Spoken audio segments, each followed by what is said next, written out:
Nesse momento, querido, nós vamos compartilhar com os irmãos a pregação da palavra. Quero falar um pouquinho como surgiu o direcionamento para a palavra dessa noite.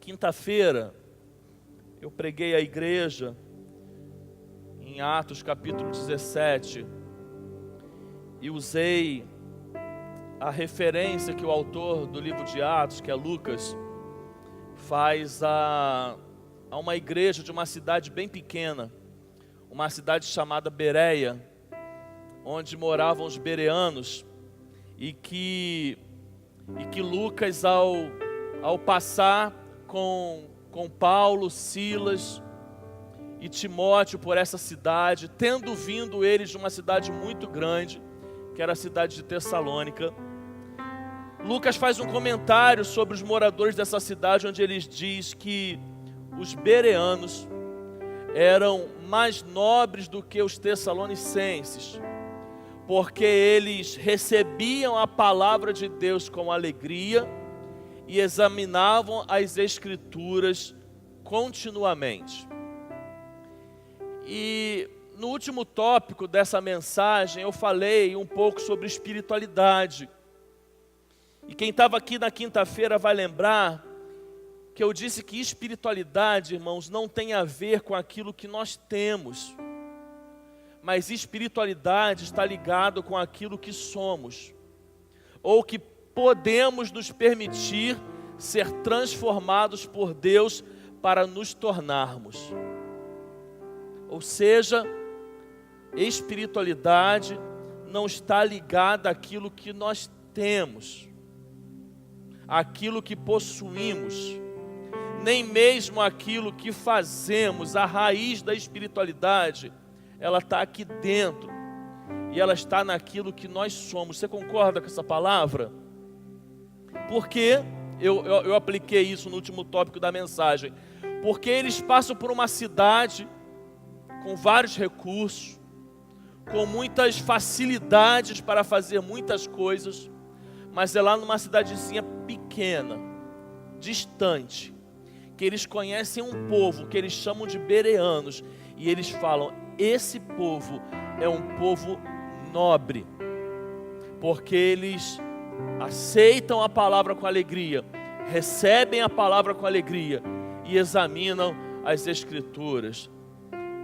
Ou seja, havia algo de diferente nos bereanos comparado com os tessalonicenses. Saí daqui e fiquei com esse tema de espiritualidade na cabeça. Então, na sexta-feira pela manhã, começou a ficar muito forte em mim o desejo de pensar sobre espiritualidade, de conversar com a igreja sobre espiritualidade e de aprofundar um pouco mais com a igreja no momento da palavra esse tema, espiritualidade. Essa palavra é muito comum a nós, irmãos, sim ou não? Sim. Nós falamos muito essa palavra no nosso meio. O nosso contexto eclesiástico, irmãos, ele é muito marcado por essa palavra. A nossa vida, ela é marcada por essa palavra, espiritualidade. Não sei você, eu faço parte de uma geração que por muitas vezes definiu espiritualidade pelo estereótipo. Eu faço parte de uma geração que muitas vezes julgou espiritualidade de forma errada. Não sei se você também faz parte dessa geração, ou se você entende o que eu estou dizendo. Faço parte de uma geração que aprendeu a criar um vocabulário correto para o que é espiritual e para o que não é. Um estereótipo para o que é espiritual e para o que não é. E por muitas vezes eu faço parte dessa geração, nós não conseguíamos olhar a essência ou o interior, porque muitas vezes julgávamos a aparência e o estereótipo. Eu faço parte de uma geração abençoada, eu não estou aqui desmerecendo a geração cristã da qual eu faço parte, mas eu faço parte de uma geração que por muitas vezes julgou de forma errada o que é espiritualidade.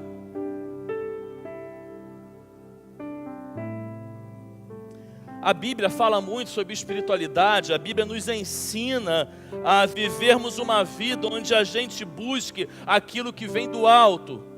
Espiritualidade tem a ver com santidade. Buscar ser alguém espiritual significa buscar ser alguém que se permita se encher do Espírito Santo de Deus, para que a minha vida possa refletir aquilo que veio sobre mim. O apóstolo Paulo, em Gálatas, capítulo 5, versículo 16, ele diz: olha, vivam pelo Espírito, e assim vocês não satisfarão o desejo da carne. O apóstolo Paulo, também em Efésios, capítulo 5, 18, ele vai dizendo: não se embriaguem com vinho, mas enchei-vos do Espírito Santo. O próprio apóstolo Paulo, lá em Gálatas, capítulo 5, versículo 22, ele fala sobre o fruto do Espírito, ou seja, aquilo que nasce na minha e na sua vida, na medida que nós nos permitimos se encher desse Espírito Santo e se relacionar com Ele. Ou seja, a Bíblia nos direciona para que possamos viver uma vida guiada pelo Espírito. E eu quero nessa noite entrar num texto com você, e eu te convido a abrir sua Bíblia, Evangelho de Lucas, capítulo 9, versículos de 28 a 44, e eu quero trazer uma palavra sobre espiritualidade com base nesse texto. Lucas capítulo 9, versículos de 28 a 44.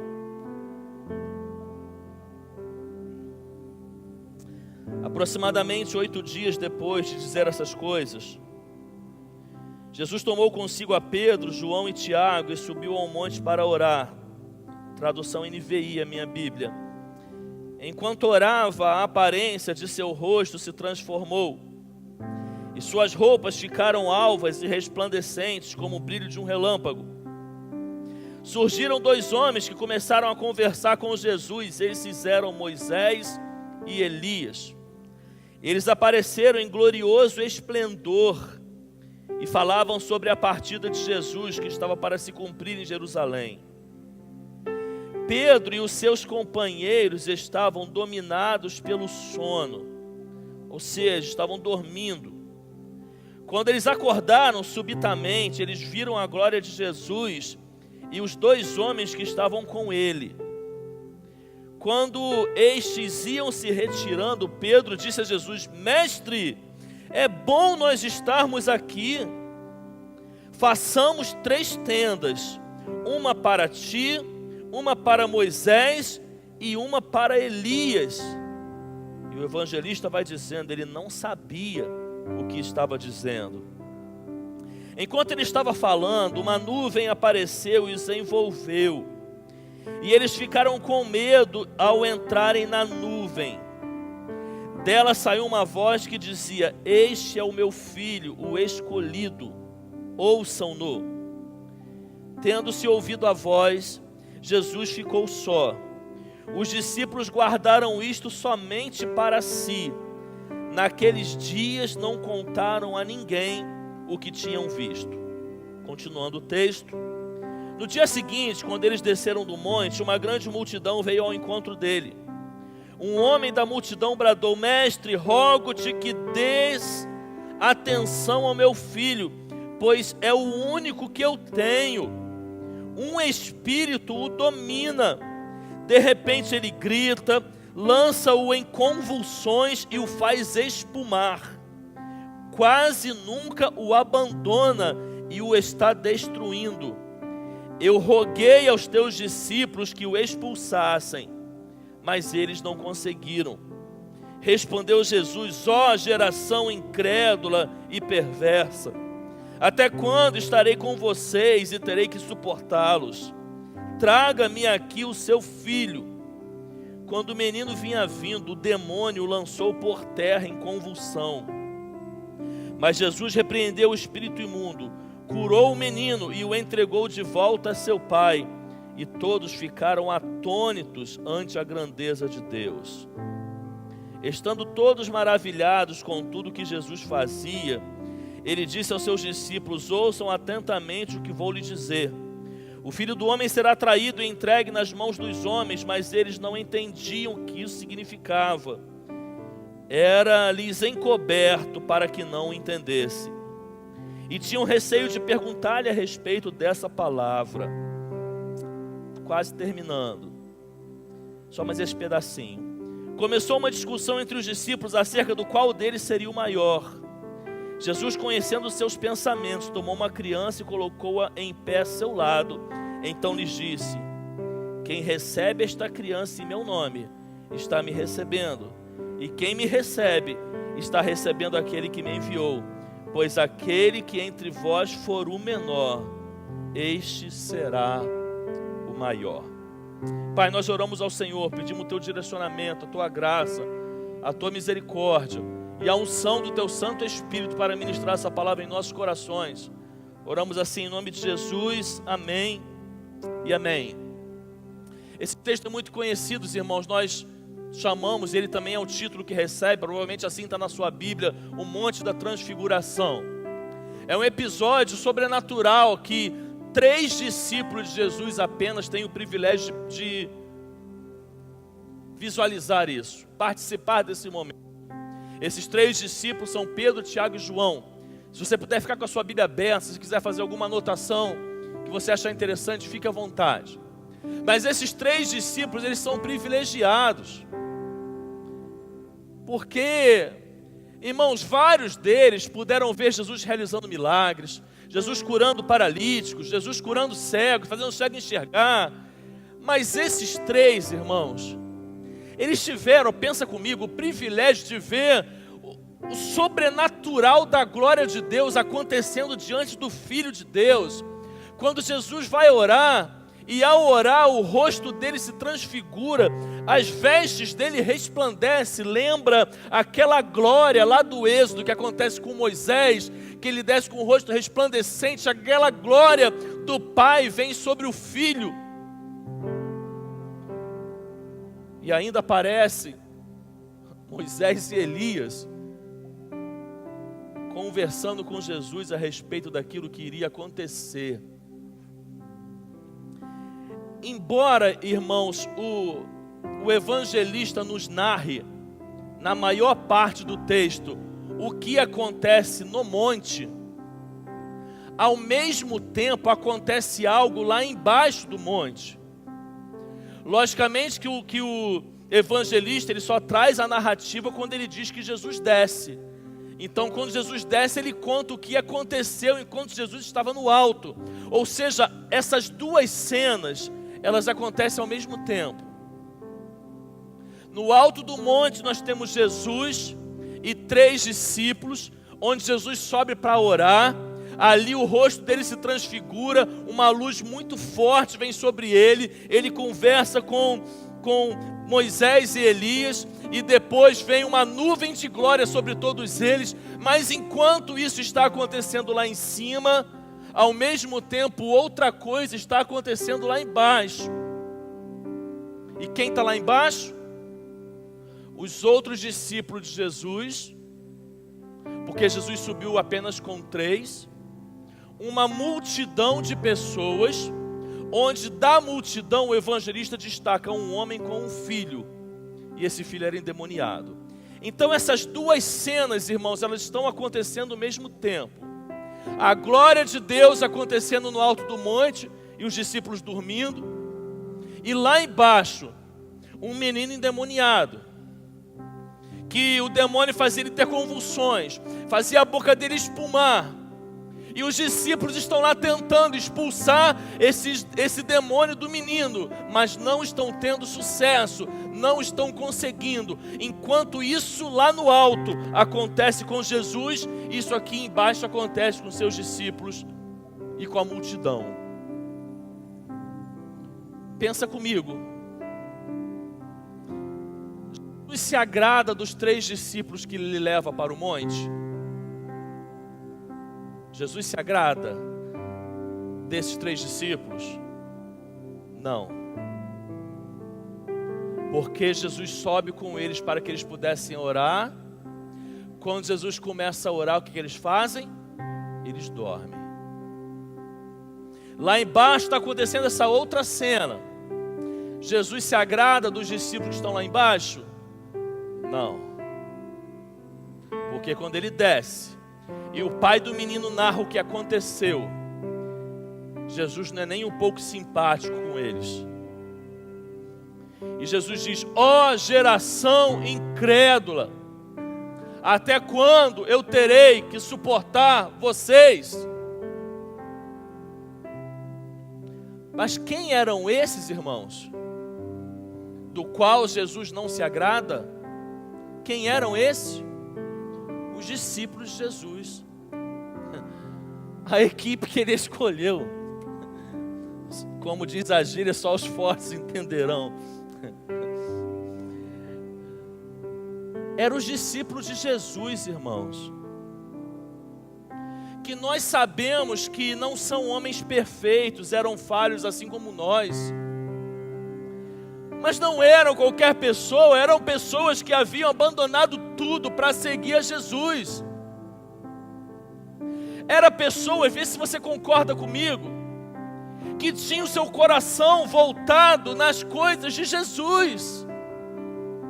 E havia da parte deles até um desejo de agradá-lo. Mas eles não agradaram. A espiritualidade, trazendo para o nosso contexto agora a palavra que vamos ministrar, a espiritualidade desses discípulos não agrada ao mestre. Será, irmão, se nós podemos ter um entendimento às vezes errado do que é espiritualidade, e ainda que tenhamos a intenção de agradar a Cristo, não venhamos a agradar? Quero que você pense comigo. Será que quando nós, talvez forçado pela religiosidade, pelos costumes, pela tradição, ou pela nossa leitura errada das Escrituras, às vezes nós podemos definir de forma errada o que é espiritualidade, e pensando que estamos agradando a Deus, talvez estejamos desagradando? Quero olhar para esse texto e destacar algumas coisas com os irmãos. Por isso, quero que você fique com a sua Bíblia aberta. Eu quero que os irmãos percebam comigo, irmãos, que quando Jesus sobe para aquele monte com 3 discípulos, o que agradava a Jesus não agradava aos discípulos. Vou repetir. Aquilo que agradava a Jesus não agradava aos seus discípulos. Lucas 9, versículo 32. Pedro e os seus companheiros estavam dominados pelo sono. Jesus subiu esse monte com qual finalidade, irmãos? Orar. Jesus sobe a esse monte com qual intuito? Orar. Conversar com o Pai.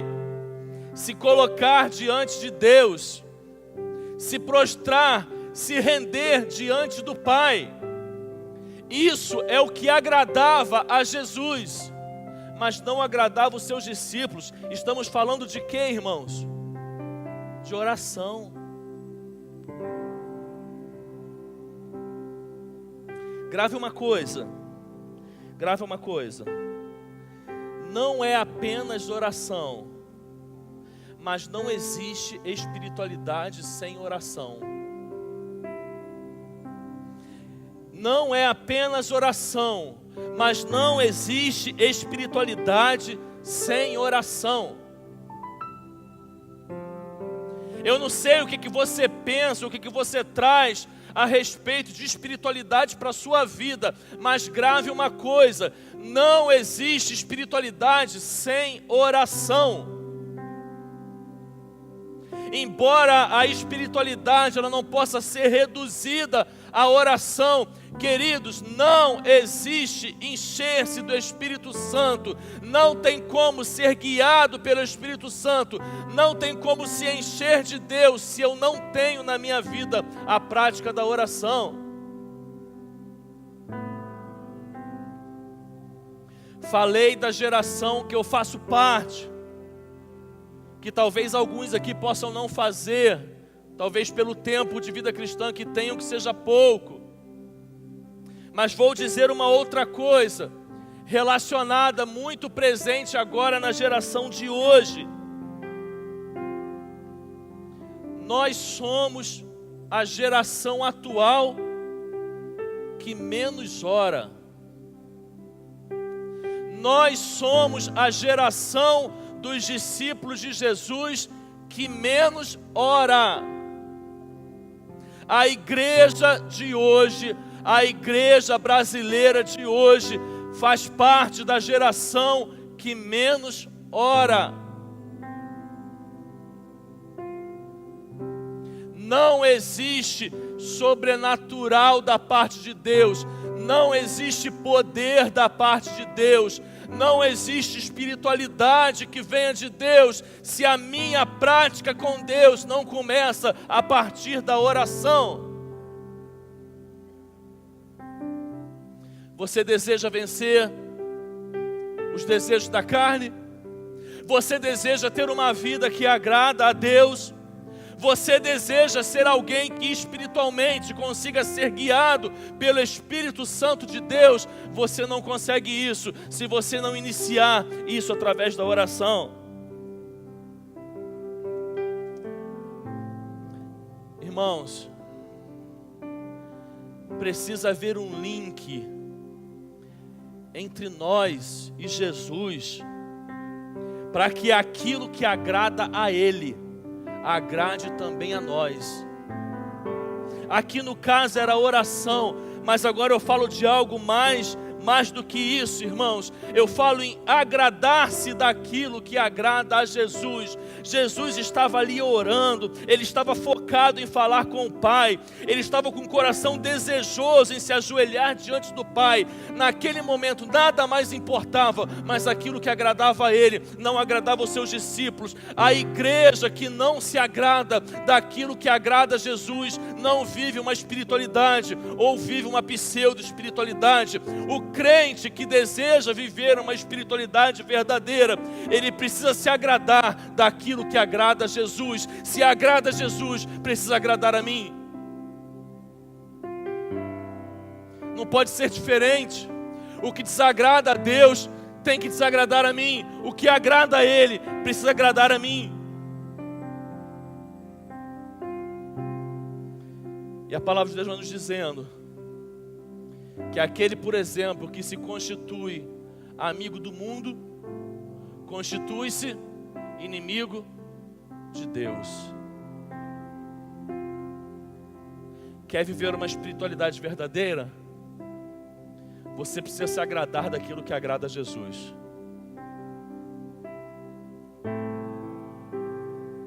O que agrada a Jesus? É a pergunta que eu e você temos que fazer todos os dias. O que agrada a Deus? É o que nós precisamos buscar todos os dias. Agora preste atenção numa coisa, irmãos. Os discípulos só se entusiasmaram quando eles viram o sobrenatural. Para pensar comigo nisso. Enquanto Jesus orava, eles dormiam. Mas de repente, de repente, imagina eles dormindo, Pedro acorda. Talvez ele tenha ido lá acordar os outros. Quando ele acorda, irmãos, ele se depara com a cena. Jesus com o rosto transfigurado, suas roupas brilhando, e ele conversando com dois homens, seres espirituais, de forma sobrenatural. Pedro perde o sono, irmãos. Pedro fica louco, irmãos. Pedro, irmãos, ele começa a mostrar uma empolgação que não condiz com o que ele estava fazendo. Porque ele não estava lá prostrado junto com Jesus orando. Ele não estava com os joelhos dobrados diante de Deus orando, ele estava dormindo. Mas quando ele acorda, irmãos, e ele vê o milagre, e ele vê o sobrenatural acontecendo, e ele vê a glória de Deus sendo derramada, ele fica maluco, irmãos, desculpa a expressão. Aí ele não quer nem descer mais. O que o evangelista vai falar? Ei Jesus, eu tive uma ideia. Vamos fazer 3 tendas. Uma para você, uma para Moisés, uma para Elias. Para a gente não precisa nem tenda. Vamos ficar aqui para sempre.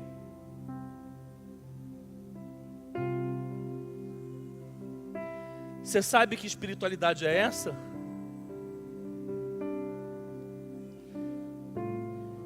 É a espiritualidade que só se alimenta dos milagres. É a espiritualidade do oba-oba.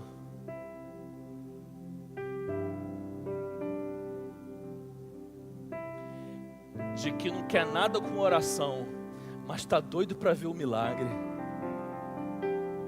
De que não quer saber de nada de ter relacionamento com Deus, mas é doido para ver o sobrenatural.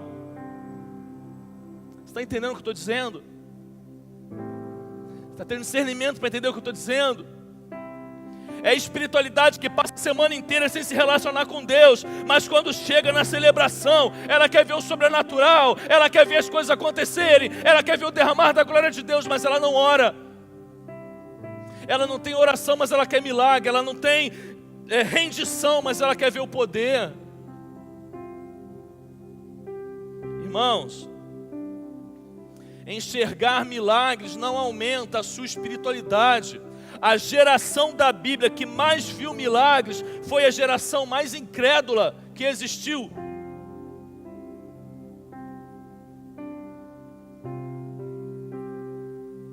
Você tem noção do que aquele povo que saiu com Moisés do Egito viu acontecer?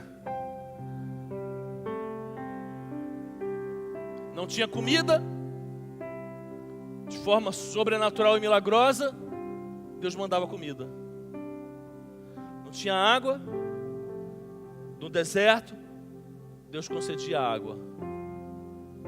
Precisavam vencer os inimigos, pelo poder de Deus, venciam. Por muitas vezes, mesmo sendo pequenos e insignificantes, venciam grandes inimigos. O que não faltou, irmãos, para essa geração foi milagre, mas foi uma geração incrédula. Que Moisés subia para o monte para poder falar com o Senhor, eles faziam um bezerro de ouro para adorar.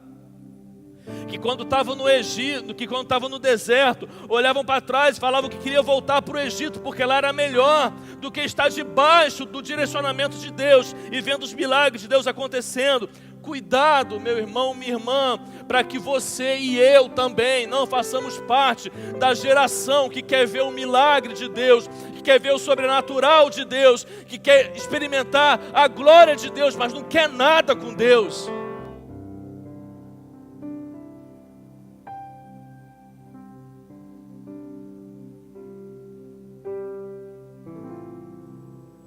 Continua pensando comigo?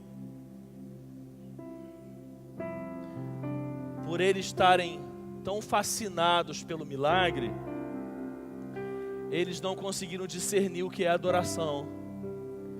Vai lá no versículo 34 e 35 comigo. Enquanto ele estava falando, Pedro falando sobre as tendas, uma nuvem apareceu e os envolveu. E eles ficaram com o que, irmãos? Com medo ao entrarem na nuvem. Presta atenção aqui. Ele acorda e ele fica fascinado com o que ele está vendo. E vamos ficar aqui. O que importa é o milagre. Eu quero presenciar isso para sempre. Vamos fazer 3 tendas. Vem a nuvem é a glória de Deus, e cobre eles. Aí ele sente o quê? Medo. Que espiritualidade é essa aqui, irmãos? É que não discerne o que é adoração. Nós trabalhamos 5 propósitos principais na vida dessa igreja. Um deles é a adoração.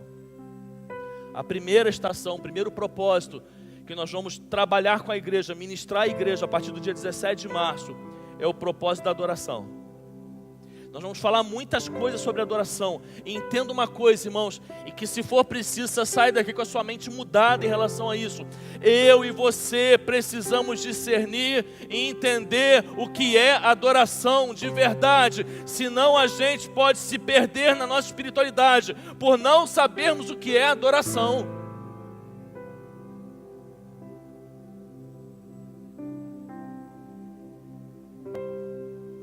A gente pode ser levado de forma errada, por exemplo, a pensar que a adoração é simplesmente louvar ao Senhor enquanto estamos aqui celebrando, levantar nossas mãos. Quando a adoração é muito mais que isso.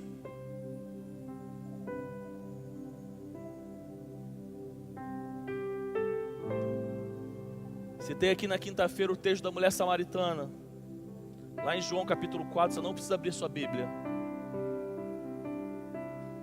Aquela mulher discriminada pela sociedade por ser mulher, por ser samaritana, por já ter tido vários maridos, se encontra com Jesus, começa a conversar com Jesus, e essa mulher tinha uma dúvida. A dúvida dela era sobre adoração. Basta você ver a pergunta que ela faz a Jesus. Pensa comigo, ela poderia perguntar tantas coisas a Jesus. O que é que ela pergunta? Deixa eu te fazer uma pergunta. O meu povo diz que nós temos que adorar aqui no monte, mas o seu povo, que são os judeus, dizem que a adoração é no templo em Jerusalém. Qual é, afinal de contas, o lugar em que nós devemos adorar? Ela está com dúvida sobre o que, irmãos? Adoração. O que Jesus responde para ela? Está chegando a hora, e de fato já chegou, em que os verdadeiros adoradores adorarão ao Pai em espírito e em verdade, porque são esses os adoradores que o Pai procura. Irmãos, se a dúvida dela é adorar no monte ou adorar no templo, e Jesus fala de uma adoração que é em espírito e em verdade, o que Jesus está dizendo, irmãos? Mulher, não é no monte, não é no templo, é em todo lugar. Adoração não tem a ver com o lugar onde você está. Adoração tem a ver com aquilo que você é. Ou você é um adorador, ou você não é. Dá para começar a entender o que é espiritualidade, irmãos? Tem a ver com culto, por melhor que ele seja, só com culto?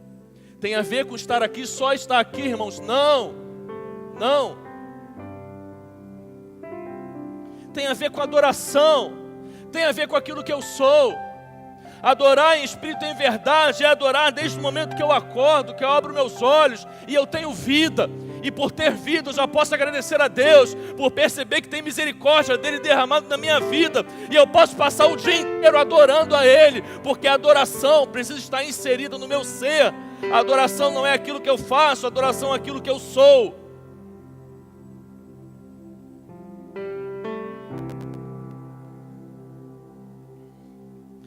Abaixa um pouquinho, Heron, por favor. Na hora da adoração, os discípulos se perdem. Porque estão com a mente aonde, irmãos? No milagre, no sobrenatural.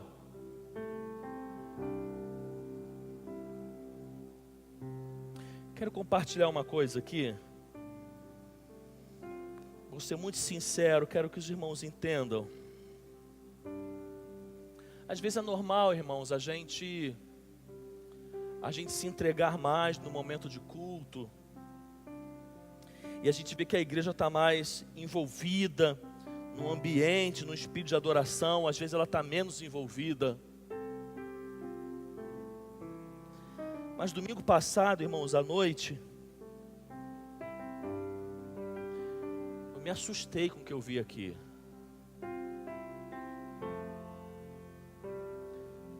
Porque parecia que o ministério de louvor só faltava implorar para a igreja adorar, para a igreja louvar. Quinta-feira, irmãos, também estou pegando algumas coisas de quinta-feira, porque marcou um pouco a palavra. A gente falou sobre expectativa, irmãos. Sobre expectativa. Sabe o que é a expectativa? É a motivação. É aquilo que me move a fazer.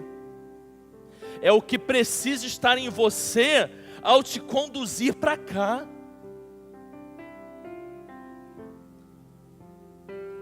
Por mais que a adoração não se limite ao que fazemos aqui, irmãos.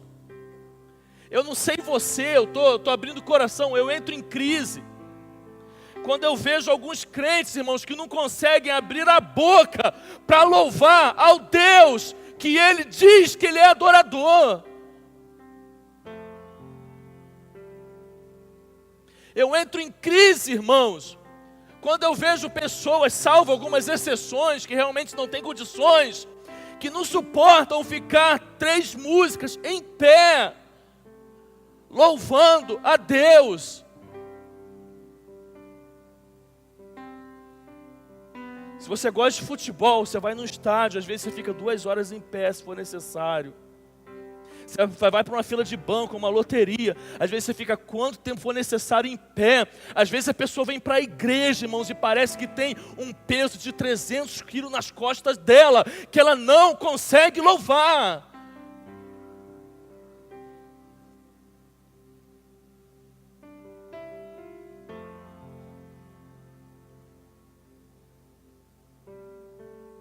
Irmãos, não percamos a oportunidade de louvar aquele que é digno de toda a honra, de toda a glória e de todo louvor, e que nós dizemos e professamos isso.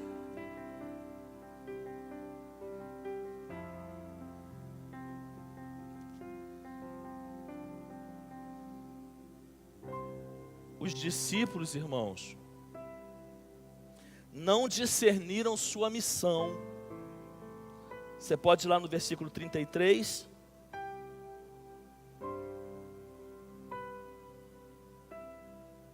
Quando esses iam se retirando, Pedro disse a Jesus: Mestre, é bom estarmos aqui. Façamos 3 tendas, uma para ti, uma para Moisés e uma para Elias. E o evangelista completa entre parênteses: ele não sabia o que estava dizendo. Por que o evangelista diz isso, irmãos? Por que ele diz isso? Porque ele está se referindo ao ministério de Jesus, que precisaria ser cumprido, e que Jesus veio a esse mundo com uma finalidade: levar até a cruz os nossos pecados, nos redimir e nos libertar dos pecados na cruz, e que isso era plano de Deus. Então como é que eles vão ficar em cima do monte, se Jesus tem um plano a ser cumprido na terra, e isso precisava que eles descessem do monte para que isso pudesse acontecer? Então essa frase, ele não sabia o que ele estava dizendo, é por causa disso. Só que aqui cabe uma analogia, eu quero fazer com você. O que acontece lá no monte, irmãos? acontece a manifestação da glória de Deus. Amém? Jesus ora, a veste dele se resplandece, algo sobrenatural acontece. Então tem oração, tem prostração, tem rendição e tem poder de Deus. Esse monte lembra a mim, a você, lembra o que, irmãos? A igreja.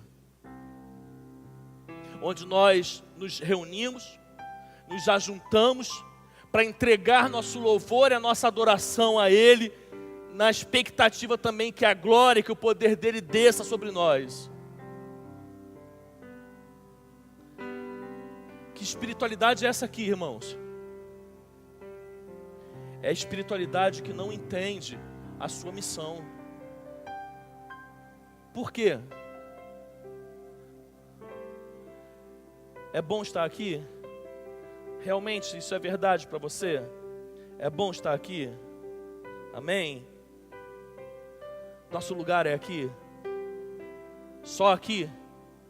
Não. Dá para querer ficar aqui para sempre? E aceitar ficar aqui para sempre? Não. Porque tem o que lá fora? Tem um ministério a ser vivido. Você entende isso? Tem um propósito a ser cumprido. Porque enquanto ele estava louvando, o que estava acontecendo lá embaixo, irmãos? O diabo estava solto, destruindo inclusive a vida de um jovem. E de quem era a missão, irmãos? De combater as trevas lá fora do monte? Dos discípulos. Vai com a sua Bíblia rapidinho, no primeiro versículo do capítulo 9. Leia para mim, irmãos, o que diz o versículo 1 e o versículo 2 do capítulo 9, por favor, só a igreja. Vamos lá?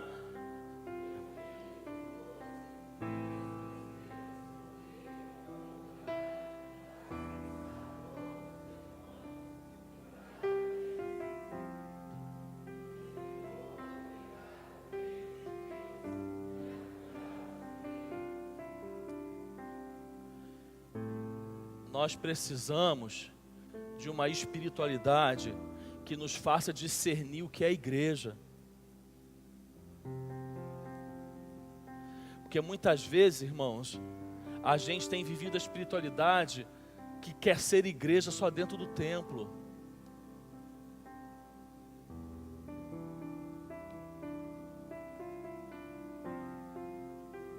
Já estou terminando.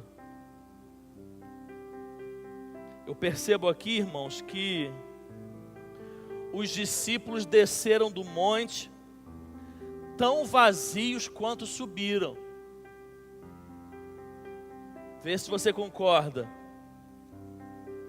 Jesus reuniu eles e subiu para fazer o quê? Para orar. Enquanto Jesus orava, eles dormiam.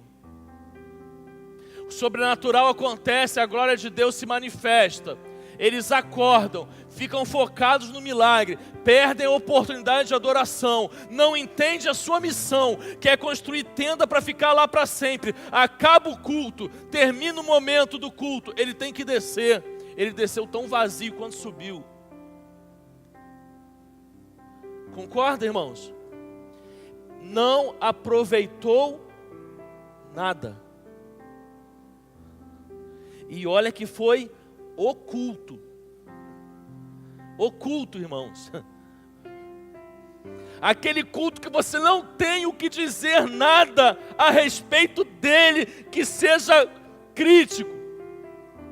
Foi oculto.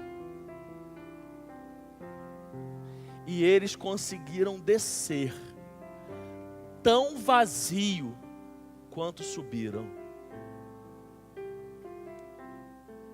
Que espiritualidade é essa, irmãos? É a que entra e sai dos cultos e nada muda nele, porque ele entra e sai vazio.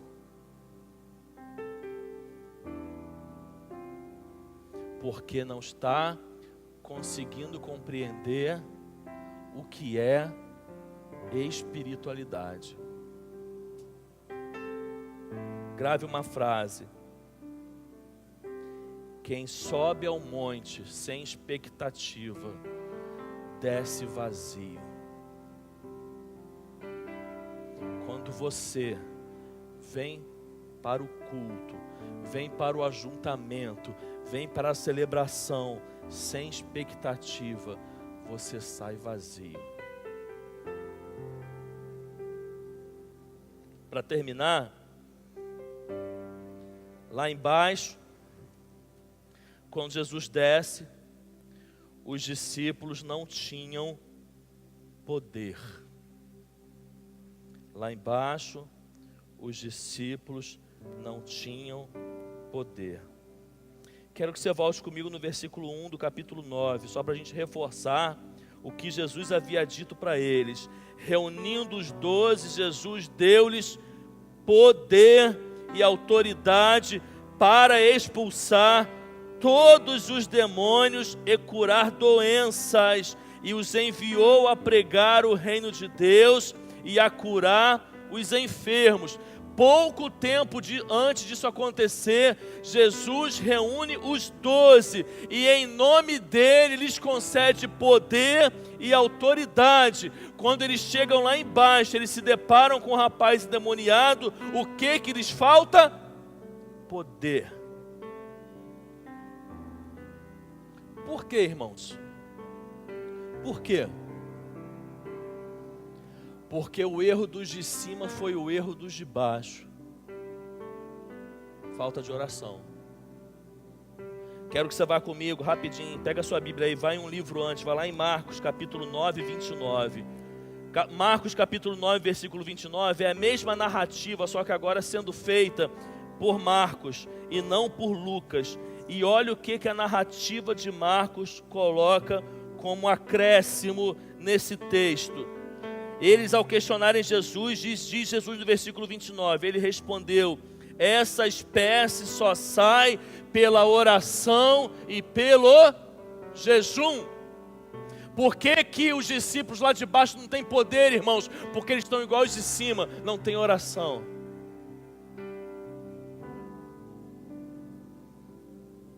O erro dos dois, não orar. Se o monte faz uma analogia com a igreja, lá embaixo o monte faz analogia com o que, irmãos? Com o mundo. Com o mundo.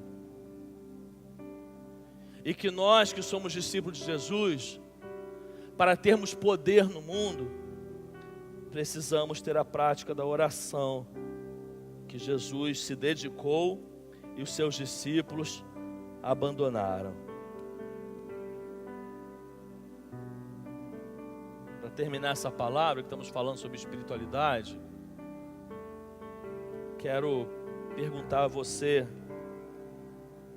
se tudo isso, irmãos, não agradou. O que agrada? O que agrada a Jesus? O que agrada a Jesus, irmãos, é a espiritualidade que não abre mão da oração. É que obedece e se coloca focado em obedecer aquilo que Jesus manda. É a espiritualidade que entende a sua missão. E que por orar, obedecer e entendendo a sua missão, é a espiritualidade que tem poder. E para terminar, irmãos, que é essencial, é a espiritualidade que consegue se diminuir para que Jesus possa crescer. Porque o finalzinho dos versículos que eu li, eles estavam perguntando o que uns para os outros? Quem é o maior no reino dos céus? Irmãos, os camaradas só pisaram na bola. 3 subiram e dormiram. Perderam o culto inteiro. 9 ficaram e não conseguiram expulsar o demônio de um rapaz. Jesus desce, dá uma bronca em todo mundo e eles se perguntam: quem é o maior? Porque eles estão com o que na cabeça, irmãos? Engrandecimento, irmãos. Que espiritualidade é essa, irmãos? É a espiritualidade que se engrandece e diminui o Cristo. É a espiritualidade que quer preencher e encher o ego. E lhe falta humildade, lhe falta quebrantamento, lhe falta rendição. É a espiritualidade contrária de João Batista, que ao ser questionado porque Jesus batizava, e como que Jesus batizava se ele, João, que havia batizado primeiro, ele diz para todos aqueles que os questionavam: é simples, imagina um casamento. Um casamento tem duas figuras principais. Quais são as duas figuras principais do casamento, irmãos? O noivo e a noiva. E ele fala: olha, a noiva, dando alusão que seria a igreja, o noivo é Jesus. Mas no casamento também existem os amigos do noivo e os amigos da noiva. E eles, por serem amigos, se alegram com eles, porque aquele momento do noivo também alegra o amigo do noivo. Entendeu a analogia? João Batista diz assim: olha, eu sou o amigo do noivo, porque convém que ele cresça e que eu diminua. Sabe que espiritualidade é essa, irmãos? Perdoe a expressão que eu vou usar agora. É a espiritualidade que tem tomado a maioria dos líderes evangélicos da nossa nação. É a espiritualidade daqueles que não se contentam mais com o título de pastor, querem ser apóstolos, bispos, doutores, divindades, seja lá o que for. É a espiritualidade que quer se engrandecer, ao invés de engrandecer o Cristo. É a espiritualidade que quer olhar para as suas forças e não para a força daquele que pode mover tudo em nós. É a espiritualidade que engrandece a sua independência e faz morrer a sua dependência. Só que grave uma coisa: no reino espiritual, independência é morte.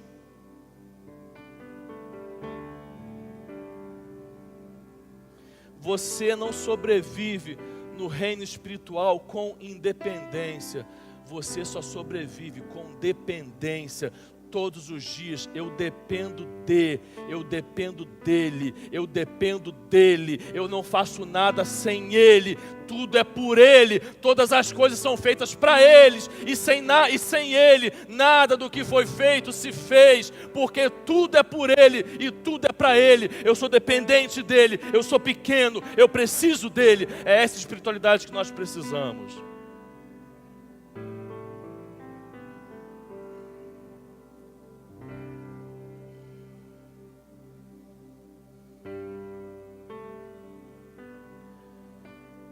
Para você que é da geração mais antiga e não ficar chateado com a citação que eu fiz sobre a geração mais antiga, que talvez construiu errado o que é espiritualidade,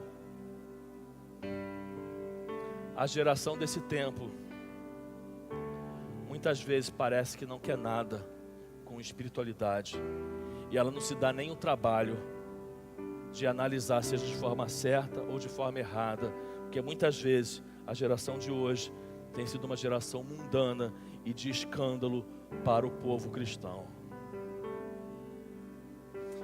Que essa não seja a minha nem a sua espiritualidade, mas que a gente, a despeito das nossas falhas, assim como eram os discípulos, o desejo no nosso coração de agradar a Deus possa ser maior, e que pela misericórdia dele, ele encontre no nosso coração esse desejo de agradá-lo, e que a gente consiga viver uma vida que a gente se aproxime de Deus, que a gente se pareça com Cristo, que a gente seja um bom perfume para esse mundo, que a gente seja sal da terra e luz do mundo para esse mundo.